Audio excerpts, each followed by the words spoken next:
মনের তাই সহজে ভালো মন্দ যাই আসুক সত্যের লস সহজে। যত তোমরা এই লাইনটা বুঝতে পারলে, এখানে বোঝানো হয়েছে যে ভালো মন্দ যা আসুক তোমরা সহজে ভেঙে পড়বে না, সত্য সবসময় সত্যই হয়। তোমরা বুঝতে পারলে?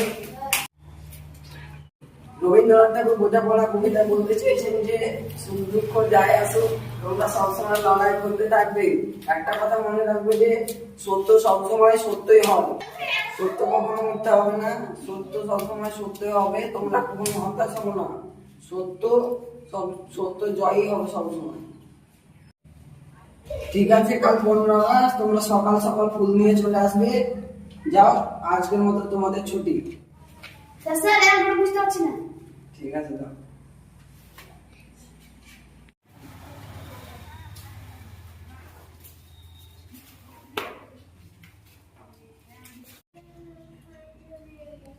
তোমার খাতায় অঙ্কটা করে দিলাম, তবে পরে বুঝিয়ে দেবো। ধরো, ঠিক আছে। আজকের মতো ছুটি, তোমরা যাও কাল।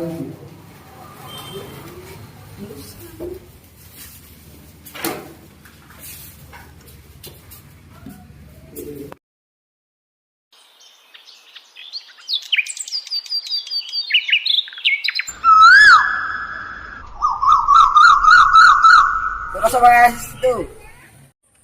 হ্যাঁ, সবাই এসেছি। ইমরান আসেনি? না, আসেনি। ঠিক আছে, তাহলে পতাকাটা উত্তোলন করা যাক। দাঁড়াও। তুমি জানো না তোমাদের বাড়িতে একজন স্বাধীনতা সংগ্রামী আছে? তুমি পতাকা উত্তোলন করছো, তোমার কি যোগ্যতা আছে? তুমি জানো না তোমাদের বাড়িতে একজন স্বাধীনতা সংগ্রামী আছে? ঠিক আছে, আমার ভুল হয়েছে, চলো ওকে আনি গে।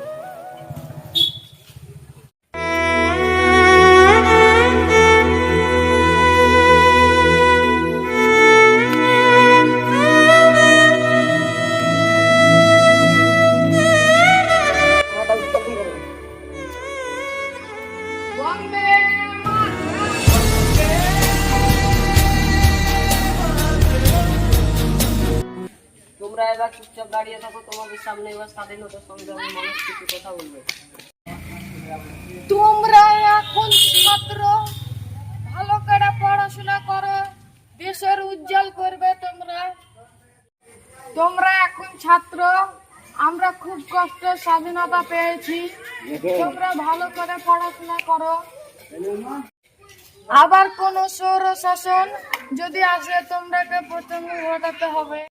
সবাই একসঙ্গে বন্দে মাতরম বলো, বন্দে মাতরম। আমি এখন আসছি, তোমাদের মাস্টার কিছু।